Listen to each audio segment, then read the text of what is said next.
Assalamualaikum warahmatullahi wabarakatuh. Hai teman-teman, di video kali ini kita akan membahas tentang soal bimbing konseling beserta pembahasannya. Mari kita belajar. Baiklah Bapak Ibu, kita masuk soal nomor 1. Rika merupakan siswa kelas 12 di SMA Mawar, jurusan IPS. Sudah mau lulus. Rika belum menentukan apakah mau melanjutkan atau kerja. Rika juga belum tahu sebenarnya potensi yang dimilikinya itu apa. Dia selama ini sekolah hanya sekedar sekolah tanpa ada tujuan yang jelas. Berdasarkan cerita tersebut, apa yang dialami oleh Rika? A. Identity Acquaintance, B. Identity Division, C. Identity Foreclosure, dan D. Identity Moratorium.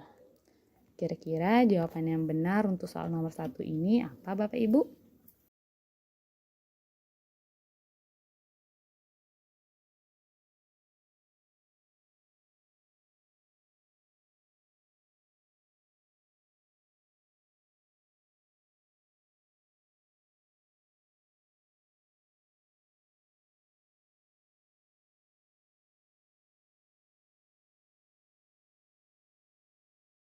Jawaban yang benar yaitu B, Identity Division. Kita lihat pembahasannya. 1. Confession atau division atau tidak melakukan eksplorasi dan tidak membuat komitmen. 2. Foreclosure, tidak melakukan eksplorasi tetapi membuat komitmen. Biasanya hal ini dipengaruhi ada 4 tipe identitas diri oleh orang tua. 3. Moratorium, melakukan eksplorasi tetapi tidak membuat komitmen. 4. Agreement, melakukan eksplorasi dan membuat komitmen.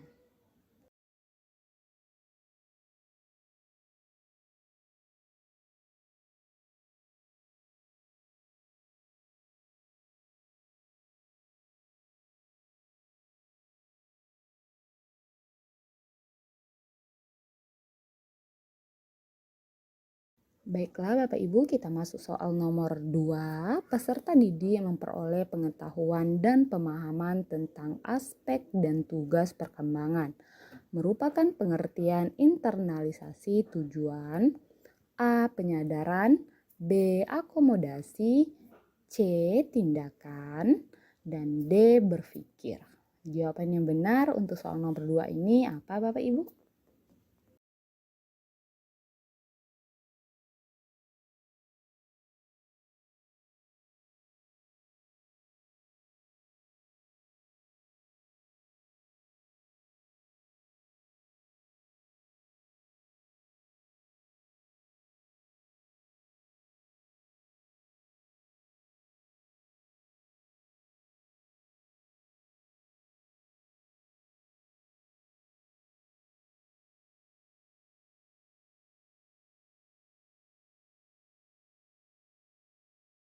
Kita lihat ya, jawaban yang benar yaitu A.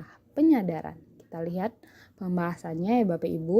Rumusan kompetensi tersebut dikembangkan lebih rinci menjadi tugas-tugas perkembangan yang harus dicapai oleh peserta didik atau konseli dalam berbagai tataran internalisasi tujuan, yaitu pengenalan, akomodasi, dan tindakan. Adapun penjelasannya adalah 1.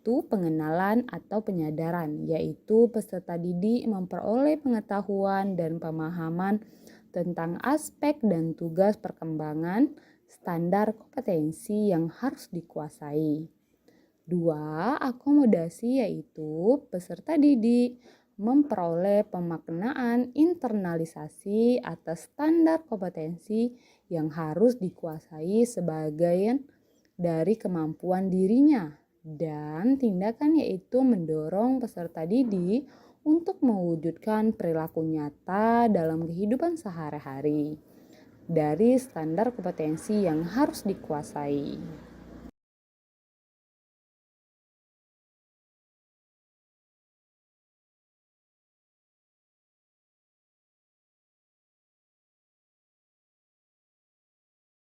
Kita masuk soal nomor 3 Bapak Ibu. Contoh sifat defensif remaja sebagai upaya melindungi kelemahan diri secara agresif adalah A. Melamun, B. Menarik diri, C. Menyendiri, dan D. Berkelahi.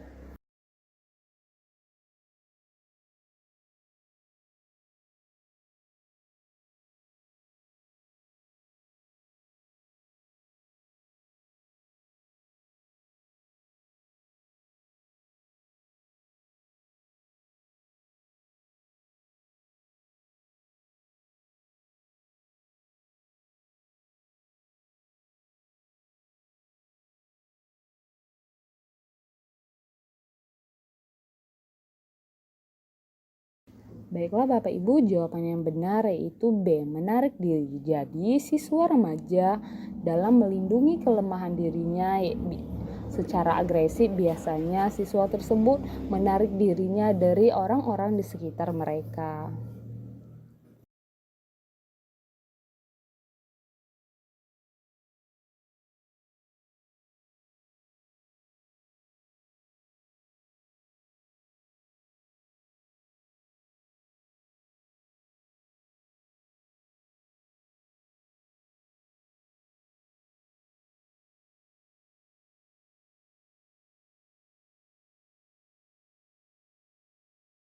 Kita masuk soal nomor 4 ya Bapak Ibu. Ciri emosi remaja usia 12 sampai dengan 15 tahun antara lain A. Sering melamun, B. Bertingkah laku kasar untuk menutupi rasa kurang percaya diri, C. Konseling dengan orang tua, D. Memberontak.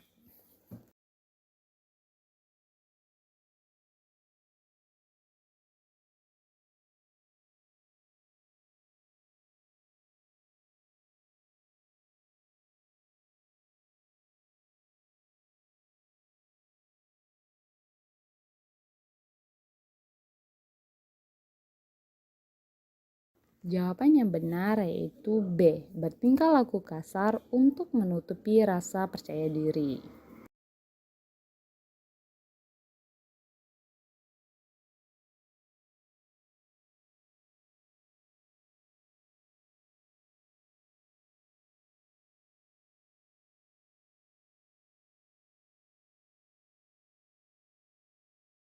Baiklah Bapak Ibu, kita masuk di soal nomor 5 ya. Salah satu alasan pentingnya pelayanan bimbingan dan konseling di taman kanak-kanak adalah A. Anak usia taman kanak-kanak berada dalam masa peka sehingga harus dikembangkan. B.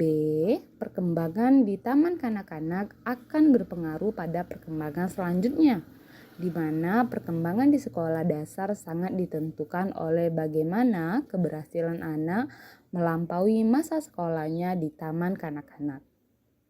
C. Setiap individu pasti membutuhkan bimbingan dan konseling, termasuk siswa taman kanak-kanak. D. Individu usia taman kanak-kanak belum bisa mandiri, sehingga perlu mendapatkan pelayanan bimbingan dan konseling.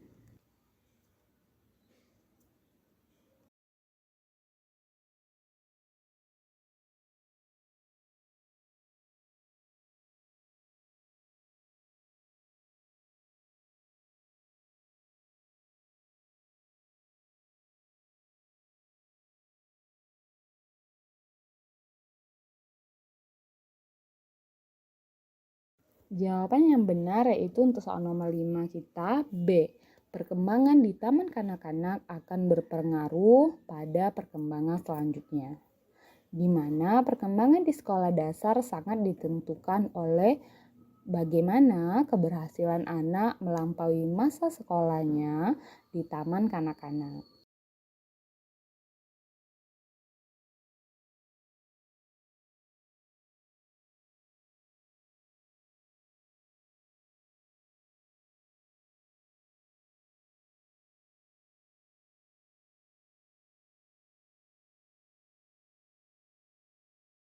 Kita masuk soal nomor 6 Bapak Ibu.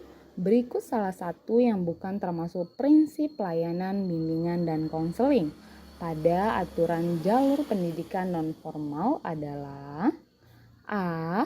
Bimbingan dan konseling diperuntukkan bagi semua warga belajar. B.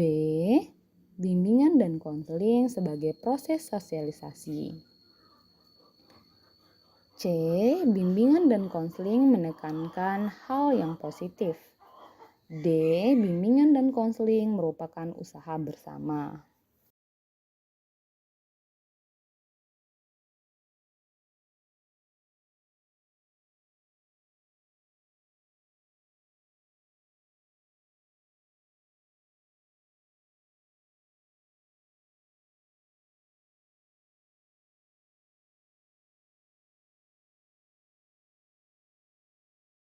Baiklah, kita lihat jawabannya ya Bapak Ibu. Jawabannya itu D. Bimbingan dan konseling merupakan usaha bersama. Jadi kegiatan bimbingan konseling ini bukan hanya guru yang harus fokus ke sana, tetapi kita harus dibantu dengan orang-orang yang di sekitar siswa tersebut agar siswa tersebut bisa ikut bimbingan dan konseling dengan benar dan menjalaninya dengan baik.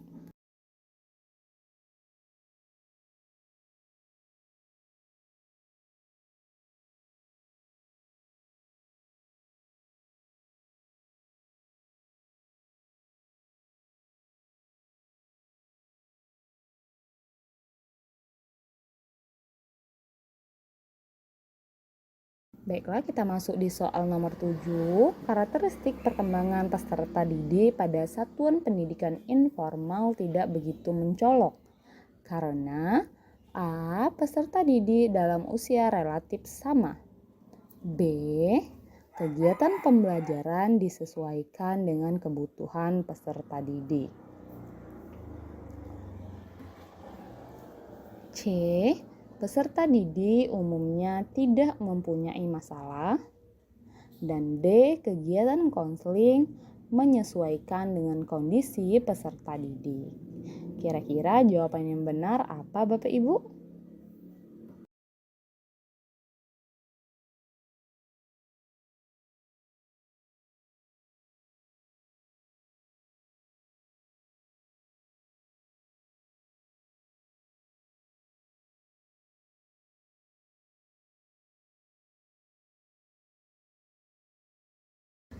Jawaban yang benar yaitu A. Peserta didik dalam usia relatif sama. Jadi karakteristik perkembangan peserta didik pada satuan pendidikan informal tidak begitu mencolok karena peserta didik dalam usia tersebut yaitu relatif sama.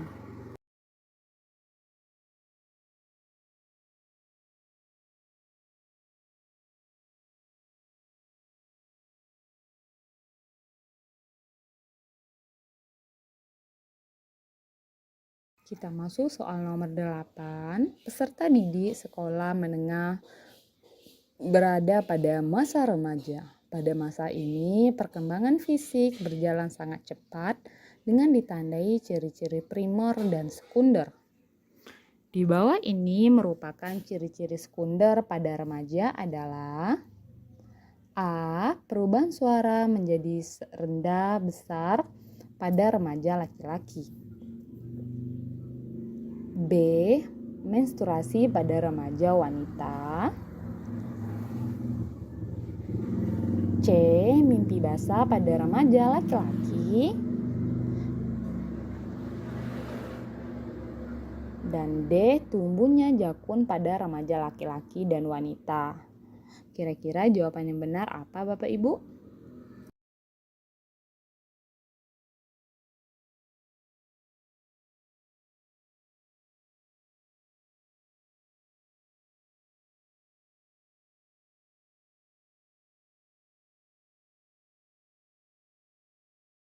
Kita lihat ya, jawaban yang benar yaitu A. Perubahan suara menjadi semakin besar, semakin rendah atau besar pada remaja laki-laki. Ciri-ciri kelamin primer ditandai dengan menstruasi pada remaja putri dan mimpi basah pada laki-laki. Sedangkan munculnya ciri-ciri kelamin sekunder ditandai dengan tumbuhnya bulu-bulu pada bagian-bagian tertentu secara lebat. Perkembangan buah dada dan panggul. perubahan suara pada anak laki-laki, dan tumbuhnya jakun.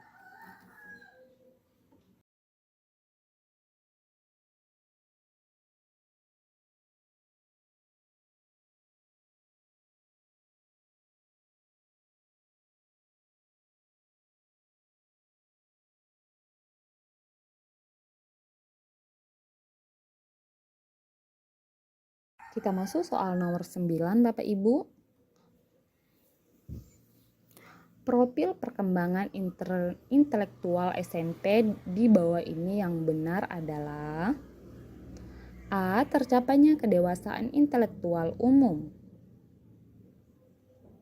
B. Sudah mampu mengoperasikan kaidah-kaidah logika formal secara utuh.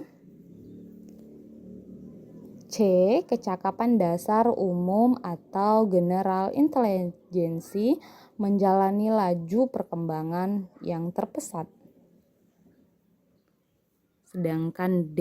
Kecenderungan bakat tertentu mencapai titik puncak dan kemantapan. Kira-kira jawaban yang benar apa, Bapak Ibu?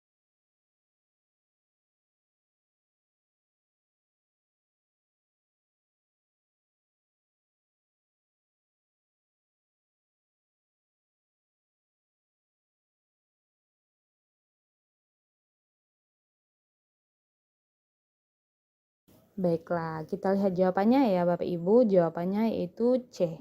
Kecakapan dasar umum general inteligensi menjalani laju perkembangan yang terpesat. Kita lihat pembahasannya ya. Perkembangan intelektual pada siswa SMP, proses berpikirnya sudah mampu mengoperasikan kaidah-kaidah logika formal dalam ide-ide atau pemikiran abstrak meskipun relatif terbatas. 2. Kecakapan dasar umum atau general inteligensi menjalani laju perkembangan yang terpesat. 3. Kecakapan dasar khusus atau bakat mulai menunjukkan kecenderungan-kecenderungan yang lebih jelas. Jadi jawaban yang benar yaitu C ya Bapak Ibu, kecakapan dasar umum menjalani laju perkembangan yang pesat.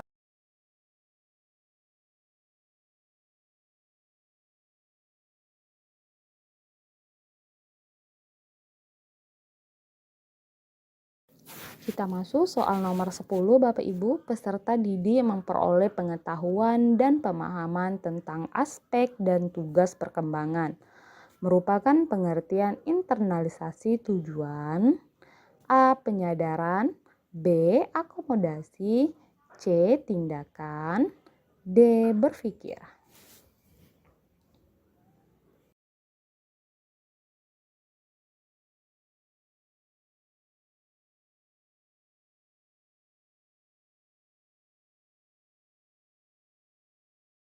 Kita lihat ya, jawaban yang benar yaitu A. Penyadaran. Kita lihat pembahasannya Bapak Ibu. Rumusan kompetensi tersebut dikembangkan lebih rinci menjadi tugas-tugas perkembangan yang harus dicapai oleh peserta didik atau konseli dalam berbagai tataran internalisasi tujuan, yaitu pengenalan, akomodasi, dan tindakan. Adapun penjelasannya adalah: 1. Pengenalan atau penyadaran yaitu peserta didik memperoleh pengetahuan dan pemahaman tentang aspek dan tugas perkembangan atau standar kompetensi yang harus dikuasainya. 2. Akomodasi yaitu peserta didik memperoleh pemaknaan internalisasi atas standar kompetensi yang harus dikuasai sebagai bagian dari kemampuan dirinya. Dan tindakan yaitu mendorong peserta didik untuk mewujudkan perilaku nyata dalam kehidupan sehari-hari dari standar kompetensi yang harus dikuasainya. Baiklah Bapak Ibu, kita sudah hampir di penghujung video. Terima kasih sudah menonton. Jangan lupa subscribe and follow Ozrama Fitri biar saya semakin semangat untuk membuat videonya. Bye-bye. Assalamualaikum.